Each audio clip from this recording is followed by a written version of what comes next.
کیا آپ نے کبھی سوچا ہے کہ اصل علم اور معرفت کیا ہے اور وہ کہاں سے حاصل ہوتا ہے؟ کیا صرف کتابیں پڑھنا ہی علم ہے یا کچھ اور بھی ہے؟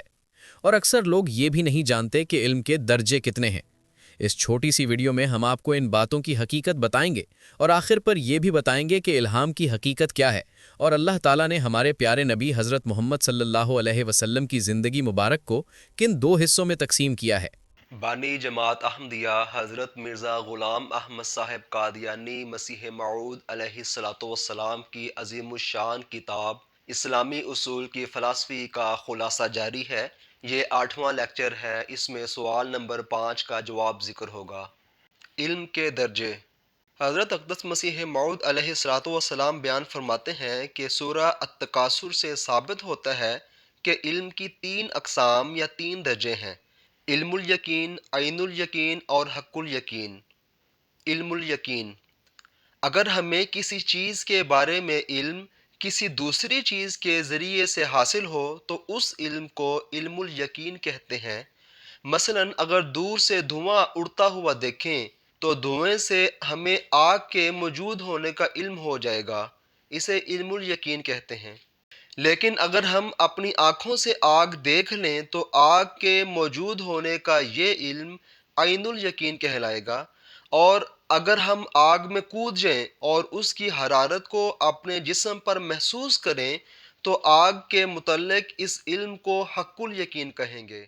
علم الیقین حاصل کرنے کا ذریعہ۔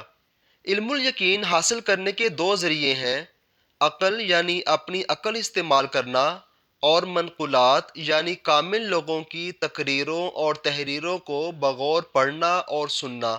جیسا کہ اللہ تعالیٰ فرماتا ہے، یعنی دوزخی کہیں گے اگر ہم مذہبی عقائد کو عقل کے ذریعے سمجھتے یا کامل لوگوں کی تقریروں اور تحریروں کو بغور سنتے تو آج ہم دوزخ میں نہ ہوتے۔ پھر دوسری آیت میں فرمایا، یعنی اللہ تعالیٰ انسانوں پر ان کی طاقت اور عقل سے اوپر مذہب اور عقیدے پیش نہیں کرتا، وہی عقیدہ پیش کرتا ہے جسے انسان سمجھ سکے۔ پس ان آیات سے ثابت ہوتا ہے اگر انسان عقل سے کام لے اور کامل لوگوں کی تحریروں اور تقریروں کو بغور سنے تو اسے صحیح مذہب اور سیدھی راہ کے متعلق علم الیقین جتنا علم تو حاصل ہو ہی جاتا ہے۔ اس بات کو حضور علیہ الصلوۃ والسلام نے مثالوں سے بھی سمجھایا ہے۔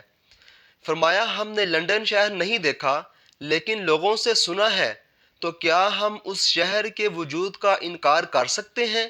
نہیں۔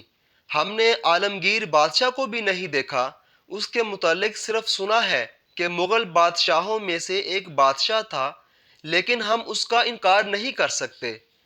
پس کانوں سے سن کر ہم علم الیقین حاصل کر سکتے ہیں۔ اسی طرح انبیاء کرام علیہم الصلوۃ والسلام کی کتب بھی، یعنی ان کو پڑھنا اور سننا، سماعی علم یعنی سننے جتنا علم دیتی ہیں۔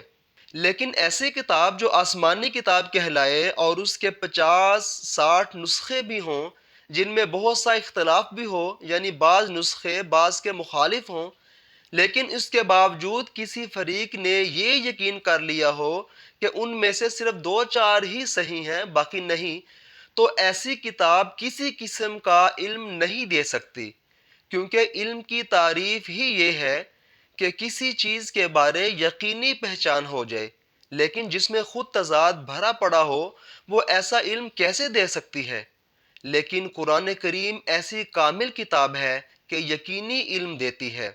قرآن کریم نے جس قدر عقائد اور احکام پیش کیے ہیں ان کے ماننے کے لیے زبردستی کا حکم نہیں دیتا کہ ان احکام کو زبردستی مانو، جیسا کہ فرماتا ہے، یعنی یہ دین کوئی بات جبر سے نہیں منواتا بلکہ ہر ایک بات کے دلائل پیش کرتا ہے۔ پھر قرآن کریم کو ذکر کہا گیا ہے جس کا مطلب ہے یاد دہانی، جیسا کہ فرمایا، ھذا ذکر مبارک، یعنی یہ بابرکت قرآن ان سب احکام اور عقائد کی جو انسان کی فطرت میں پہلے سے نقش ہیں یاد دہانی کراتا ہے۔ پھر قرآن کریم میں دلوں کو روشن کرنے کی روحانی خاصیت بھی موجود ہے، جیسا کہ فرمایا، یعنی قرآن کریم اپنی خاصیت سے تمام بیماریوں کو دور کرتا ہے اور پھر قرآن کریم صرف سماعی علم ہی نہیں دیتا بلکہ انسانوں کو سمجھانے کے لیے عقلی دلائل بھی پیش کرتا ہے، جیسا کہ فرمایا یعنی عقل مند لوگ جب آسمانوں اور زمین کی بناوٹ اور رات اور دن کے آنے جانے کی وجوہات پر گہری نظر سے غور کرتے ہیں تو انہیں خدا تعالیٰ کے وجود پر دلیل ملتی ہے کہ ایسا منظم نظام خود نہیں چل سکتا، بس خدا ہی ہے جو اس کو چلا رہا ہے۔ پھر وہ زیادہ انکشاف کے لیے خدا سے مدد چاہتے ہیں اور کھڑے ہو کر، بیٹھ کر اور کروٹ پر لیٹ کر خدا کو یاد کرتے ہیں، جس سے ان کی عقلیں تیز ہو جاتی ہیں۔ پس جب وہ ان عقلوں کے ذریعے اجرام فلکی یعنی خلا میں موجود سب مادی اجسام یعنی سورج، چاند، ستارے وغیرہ اور زمینی بناوٹ کے احسن ترتیب اور نظام میں غور و فکر کرتے ہیں تو بے اختیار بول اٹھتے ہیں کہ ایسا نظام ہرگز بے فائدہ نہیں بلکہ حقیقی سانے کا چہرہ دکھا رہے ہیں۔ خدا کا اقرار کر کے پھر وہ دعائیں مانگتے ہیں کہ یا الہی تو تمام خامیوں سے پاک ہے، بس ہمیں دوزخ کی آگ سے بچا، یعنی تجھ سے انکار کرنا عین دوزخ ہے۔ عین الیقین حاصل کرنے کا ذریعہ، کسی چیز کے بارے ایسا علم جو ہم کسی واسطے کے بغیر براہ راست حاصل کرتے ہیں عین الیقین کہلاتا ہے۔ جیسے ہمیں اپنے سونگھنے کی حس سے خوشبو یا بدبو کا خود پتہ چلتا ہے، چکھنے کی حس سے کسی چیز کے نمکین یا میٹھا ہونے کے متعلق علم ہو جاتا ہے، اسی طرح خدا تعالیٰ کے متعلق علم اس وقت علم الیقین کے مرتبے سے بڑھ کر عین الیقین کے درجے تک جائے گا جب ہم براہ راست خدا تعالیٰ سے الہام پائیں گے، اپنے کانوں سے اس کی آواز سنیں گے اور اپنی آنکھوں سے اس کے صاف کشفوں کو دیکھیں گے۔ الہام کی ضرورت پر دلیل، ہم اپنے اندر کامل معرفت اور علم حاصل کرنے کی بھوک اور پیاس محسوس کرتے ہیں، لیکن اگر یہ بھوک اور پیاس مٹانے کا ذریعہ یعنی الہام بند ہے تو پھر خدا نے بھوک اور پیاس کیوں لگائی؟ یہ خدا پر اعتراض آئے گا کہ اس نے اپنی معرفت کی بھوک اور پیاس تو لگائی لیکن اسے مٹانے کا سامان بند کر دیا۔ کیا وہ لوگ جنہوں نے خدا کے لیے دنیا کو برباد کر دیا وہ نہیں چاہیں گے کہ خدا کے کلام کی لذت پائیں؟ کیا وہ تھوڑی سی روشنی پا کر اسی میں زندگی گزار دیں گے اور سورج کی مکمل روشنی کو دیکھ نہ سکیں گے؟ ہرگز ایسا نہیں۔ پس اگر خدا تعالیٰ چاہتا ہے کہ میرے بندے میرے بارے میں کامل معرفت اور کامل علم حاصل کریں تو ضرور اس نے اپنے الہام کا دروازہ بھی کھلا رکھا ہے۔ الہام کے جاری رہنے پر دلیل، جیسا کہ فرمایا یعنی ہمیں سیدھی راہ بتا، ان لوگوں کی راہ جن پر تیرا انعام ہوا۔ اس آیت میں انعام سے مراد الہام، کشف اور آسمانی علوم ہیں جو انسان کو براہ راست خدا تعالیٰ سے ملتے ہیں۔ پھر فرمایا یعنی جو لوگ خدا پر ایمان لا کر پوری استقامت دکھاتے ہیں تو ان پر فرشتے اترتے ہیں اور الہام کرتے ہیں کہ کچھ خوف اور غم نہ کرو، تمہارے لیے بہشت ہے جس کا تم سے وعدہ کیا گیا ہے۔ پس اس آیت سے بھی واضح پتہ چلتا ہے کہ خدا کے نیک بندے دنیا میں غم اور خوف کے وقت الہام پاتے ہیں۔ پھر فرمایا یعنی خدا کے دوستوں کو الہام کے ذریعے اس دنیا میں خوشخبری ملتی ہے اور آخرت میں بھی ملے گی۔ الہام سے کیا مراد ہے؟ اس میں حضرت اقدس مسیح موعود علیہ السلام نے الہام کی حقیقت بیان فرمائی ہے۔ کیا چیز الہام نہیں؟ سوچ اور فکر کے نتیجے میں دل میں کوئی بات پڑ جائے اس کو الہام نہیں کہتے۔ اگر صرف دل میں کوئی نئی بات یا خیال آنے کا نام الہام ہے تو پھر وہ شاعر بھی ملہم ہوا جو سچائی کے خلاف شاعری کرتا ہے، کیونکہ غور و فکر کے نتیجے میں بڑے اچھے اچھے مصرعے اور شعر اسے سوجھ جاتے ہیں۔ اسی طرح ناول لکھنے والوں کے دلوں میں عمدہ مضامین آ جاتے ہیں، پھر وہ بھی ملہم ہوئے۔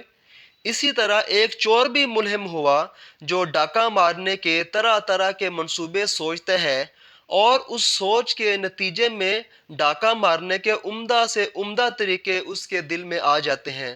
حضرت اقدس مسیح موعود علیہ السلام فرماتے ہیں، سو یہ دل میں پڑ جانا الہام نہیں ہے بلکہ خدا کے قانون قدرت کے موافق اپنی فکر اور سوچ کا ایک نتیجہ ہے۔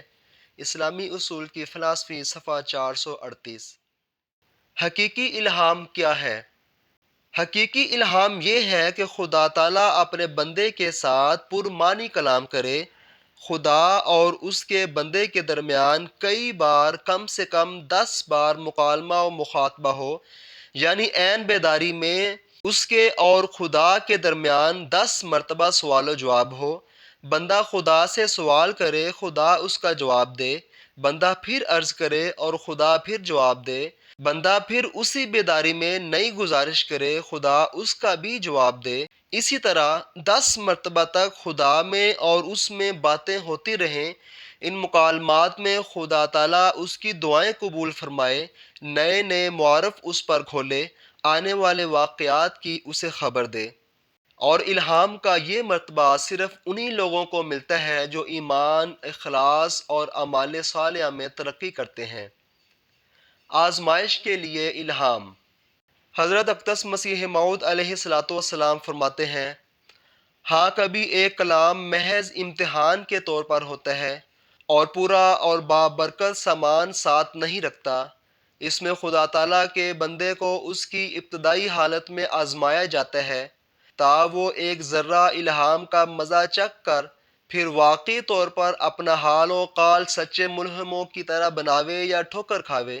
پس اگر وہ حقیقی راست بازی صدیقوں کی طرح اختیار نہیں کرتا تو اس نعمت کے کمال سے محروم رہ جاتا ہے اور صرف بیہودہ لاف زنی اس کے ہاتھ میں ہوتی ہے۔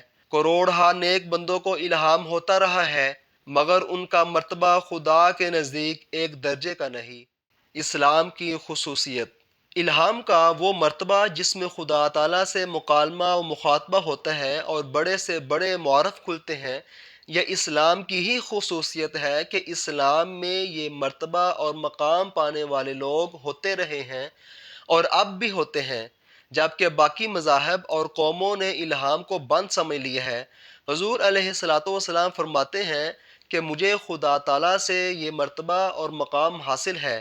حضور علیہ السلام نے فرمایا، میں بنی نوح پر ظلم کروں گا اگر میں اس وقت ظاہر نہ کروں کہ وہ مقام جس کی میں نے یہ تعریفیں کی ہیں اور وہ مرتبہ مکالمہ اور مخاطبہ کا جس کی میں نے اس وقت تفصیل بیان کی، وہ خدا کی عنایت نے مجھے عنایت فرمایا ہے تا میں اندھوں کو بینائی بخشوں اور ڈھونڈنے والوں کو اس گمگشتہ کا پتہ دوں اور سچائی کو قبول کرنے والوں کو اس پاک چشمہ کی خوشخبری سناؤں جس کا تذکرہ بہتوں میں ہے اور پانے والے تھوڑے ہیں۔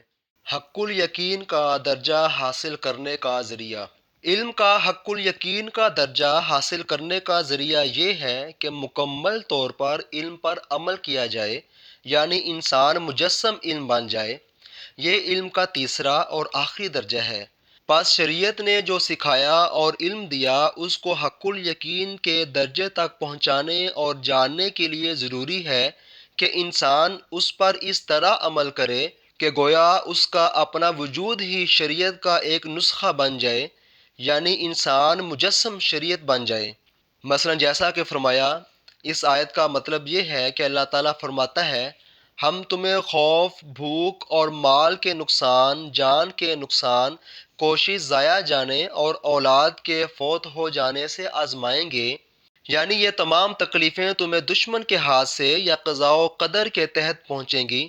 سو ان لوگوں کو خوشخبری ہو جو مصیبت کے وقت کہتے ہیں ہم خدا کے ہیں اور خدا کی طرف لوٹیں گے۔ ان لوگوں پر خدا کا درود اور رحمت ہے اور یہی وہ لوگ ہیں جو ہدایت کے کمال تک پہنچ گئے ہیں، یعنی وہ لوگ جنہیں شریعت کی اس ہدایت کا علم تو ہے کہ مصیبتوں کے وقت صبر کرنا اور خدا کی طرف رجوع کرنا ہے، لیکن جب وہ مکمل طور پر اس پر عمل بھی کرتے ہیں تو گویا اس علم کو حق الیقین کے مرتبے تک پہنچا دیتے ہیں۔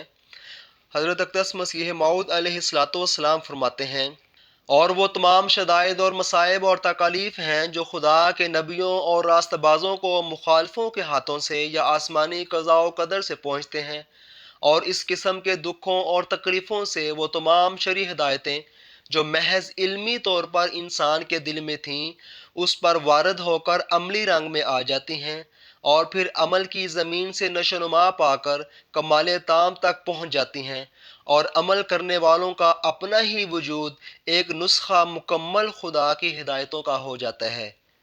اسلامی اصول کی فلسفی، صفحہ 443۔